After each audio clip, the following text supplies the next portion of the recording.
আসসালামু আলাইকুম ওয়া রাহমাতুল্লাহ। সুপ্রিয় সকল ভিউয়ার্স যারা এসএসসি পাস রয়েছেন, সো আপনারা যারা বাংলাদেশ উন্মুক্ত বিশ্ববিদ্যালয়ে আন্ডারে এইচএসসিতে ভর্তি হতে চাচ্ছেন, আজকের ভিডিওটা আপনাদের জন্য।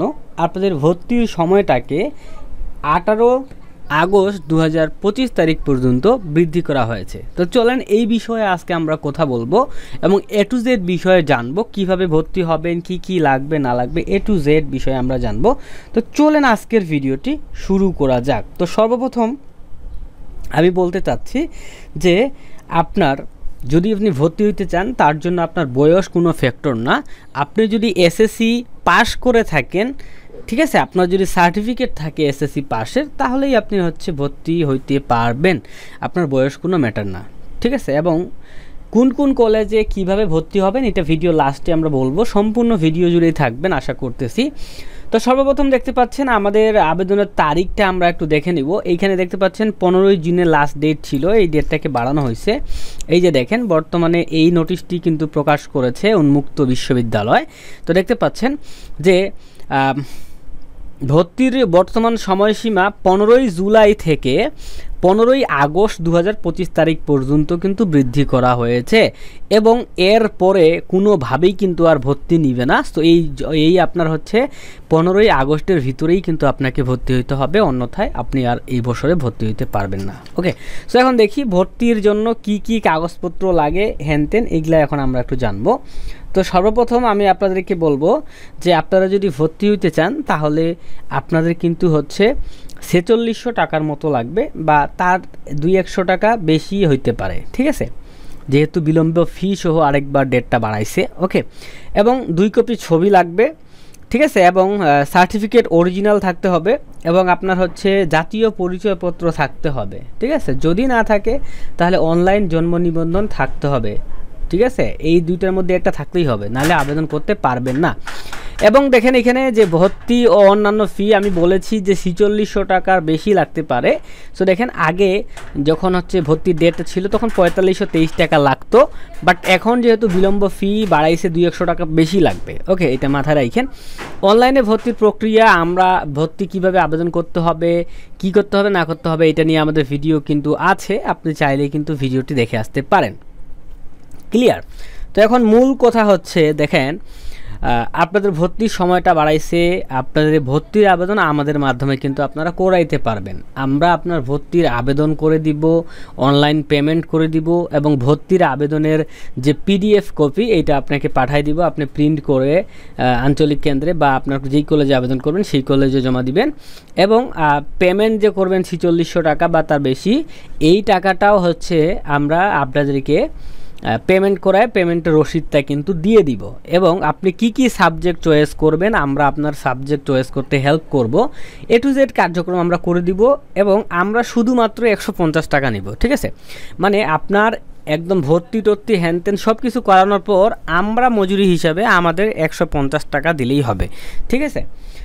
তো এখন চলেন যে প্রথমে দেখব যে আপনারা যেই কলেজে ভর্তি হইতে চাচ্ছেন সেই কলেজটা আছে কি না উন্মুক্ত বিশ্ববিদ্যালয়ের আন্ডারে, সেটা কিভাবে চেক করবেন। তো সর্বপ্রথম আপনারা গুগলে আসবেন, আসার পর এখানে সার্চ করতে হবে BOU অ্যাডমিশন লিখে সার্চ করলাম, করার পর প্রথম যে ওয়েবসাইট আসে এখানে ক্লিক করবেন, ঠিক আছে। তারপর আপনার সামনে এমন ইন্টারফেস আসবে। এখান থেকে একটু নিচে আসলে দেখতে পাচ্ছেন হায়ার সেকেন্ডারি সার্টিফিকেট, যেটাকে শর্টকাট বলা হয় এইচএসসি, এবং লাস্ট ডেট দেখতে পাচ্ছেন ডেডলাইন 15 আগস্ট 2025 তারিখ, এরপর আর হবে না। ওকে, তো এইখান থেকে আপনারা অ্যাপ্লাই নাও ক্লিক করলে আপনার কলেজের লিস্টগুলো দেখতে পাবেন, ঠিক আছে। সো দেখেন একাডেমিক ইয়ার কত আপনাদের 25-26, এটা মাথায় রাখতে হবে। মানে এখন যদি আপনি আগস্টে ভর্তি হন তবুও কিন্তু আপনার ফার্স্ট ইয়ার কিন্তু 25 সালে কিন্তু কমপ্লিট হয়ে যাচ্ছে, বুঝেন কিন্তু, হ্যাঁ। এবং 26 সালে আপনার সেকেন্ড ইয়ার। তো যাই হোক, অত কিছু লেকচার না দেই। তো দেখেন এই যে রিজিওনাল সেন্টার, এইটা আপনি ভাববেন যে এইটা আপনার বিভাগ, হ্যাঁ, মানুষের বিভাগ থাকে না, রংপুর, ঢাকা, তারপরে কুমিল্লা, চট্টগ্রাম, এরকম বিভাগ, হ্যাঁ। তো আমি মনে করলাম আমার বিভাগ রংপুর, এইখানে ক্লিক করে আমি রংপুর বিভাগটা এখানে সিলেক্ট করব। দেখেন রংপুর বিভাগ দিয়ে দিলাম। তারপরে দেখেন সাব রিজিওনাল সেন্টার, মানে আপনি মনে করবেন এটা জেলার নাম। তো রংপুর বিভাগের কি কি জেলা আছে এইখানে ক্লিক করলে জেলাগুলো দেখাবে। তো আমার নিজের বাসা যেহেতু দিনাজপুরে, আমি দিনাজপুর দিলাম।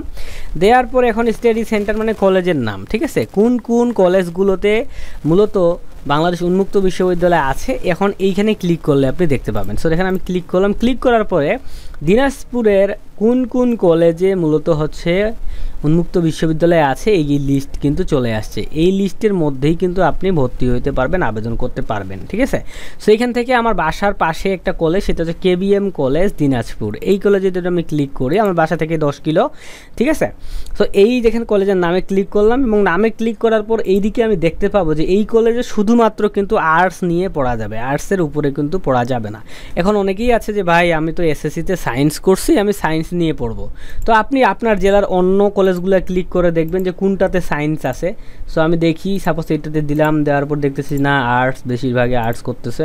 সো আপনার যেটাতে দেখবেন যে সায়েন্স আছে, আপনি সেটাতে অ্যাপ্লাই করে ফেলতে পারেন, ঠিক আছে। সো দেখেন দিনাজপুরে পাচ্ছি না। সো দিনাজপুরের বাইরে যদি আমি একটু ট্রাই করি কোথা যে রংপুর শহরের এই যে দেখেন লিস্ট চলে আসছে। আমি রংপুর সরকারি কলেজে ক্লিক করলাম, এইখানেও দেখতেছি আর্টস, এই ক্লিক করলাম, দেখতেছি আর্টস। তো যেটাতে আপনার সায়েন্স থাকবে সেটাতে আপনি কিন্তু সায়েন্স নিয়ে কিন্তু ভর্তি হইতে পারবেন। দেখেন এই যে একটা গাঙ্গাচড়া মহিলা ডিগ্রি কলেজ রংপুর, এইটাতে কিন্তু দেখেন সায়েন্সও আছে, আর্টসও আছে, কমার্সও আছে, ঠিক আছে। সো এইভাবে আপনি আপনার জেলার কলেজগুলোতে দেখবেন যে কি কি সাবজেক্ট পাওয়া যাচ্ছে। তো এটা গেল। এখন দ্বিতীয় কথা হচ্ছে মানে আর কি লাগবে, আর হচ্ছে আপনার কলেজের নাম এবং হচ্ছে সায়েন্স না আর্টস নেবেন, এটা তো চেক করতে পারবেন। করার পরে আপনার হচ্ছে একটা মোবাইল নাম্বার লাগবে, ঠিক আছে, এবং হচ্ছে আপনার একটা ইমেইল ঠিকানা লাগবে, জন্ম তারিখটা অবশ্যই লাগবে আপনার, ঠিক আছে। রক্তের গ্রুপ কি এটাও লাগবে, বর্তমান ঠিকানা স্থায়ী ঠিকানা এইটাও লাগে। তারপরে হচ্ছে আপনার রেজিস্ট্রেশন ফি যে 4600 টাকা বা তার একটু বেশি লাগতে পারে, 100 টাকা বেশি লাগতে পারে, এই 4700 টাকা। আপনি চাইলে নিজের বিকাশ নাম্বারে টাকাটা ঢুকায় নিয়ে আসতে পারেন, আমরা আপনার বিকাশ থেকে পেমেন্ট করাই দিব, আমাদেরকে আগে ভাগে পাঠানোর দরকার নেই, ঠিক আছে। হয়তো আপনি ভাবতে পারেন যে টাকা যদি ফির মেরে দেই, এটা একটা বিষয় আছে, তাই না, একটা বিশ্বাসের কিন্তু বিষয় আছে। সো আপনি আপনার নিজের বিকাশ অ্যাকাউন্টে টাকা ঢুকায় নিয়ে আসবেন, আমরা ওইখান থেকেই পেমেন্টটি করে দিব, ঠিক আছে। এই হচ্ছে বিষয়। আর হচ্ছে আবেদন করার পরে কাগজপত্র কোথায় জমা দিবেন, কি জমা দিতে হবে এটাও আমরা বলে দিব, তবুও আমরা একটু নিচ থেকে বলে দেই। দেখেন এইখানে পরিষ্কারভাবে আমাদের কিন্তু বলা রয়েছে যে দেখেন প্রিন্টকৃত আবেদনপত্র, মানে আবেদনপত্রটা প্রিন্ট করতে হবে, পেমেন্টের স্লিপটা প্রিন্ট করতে হবে, এর সাথে 2টা ছবি লাগবে, এবং সার্টিফিকেটের ফটোকপি এবং অরিজিনাল সার্টিফিকেটটাও নিয়ে যাবেন, এবং জাতীয় পরিচয়পত্রের ফটোকপিটা এবং পারলে অরিজিনালটাও নিয়ে যাবেন। নিয়ে গিয়ে আপনি হচ্ছে আবেদন করার 10 দিনের ভিতরে যেই কলেজে আবেদন করেছেন সেই কলেজে গিয়ে জমা দিলেই আপনার কিন্তু কাজ ক্লিয়ার।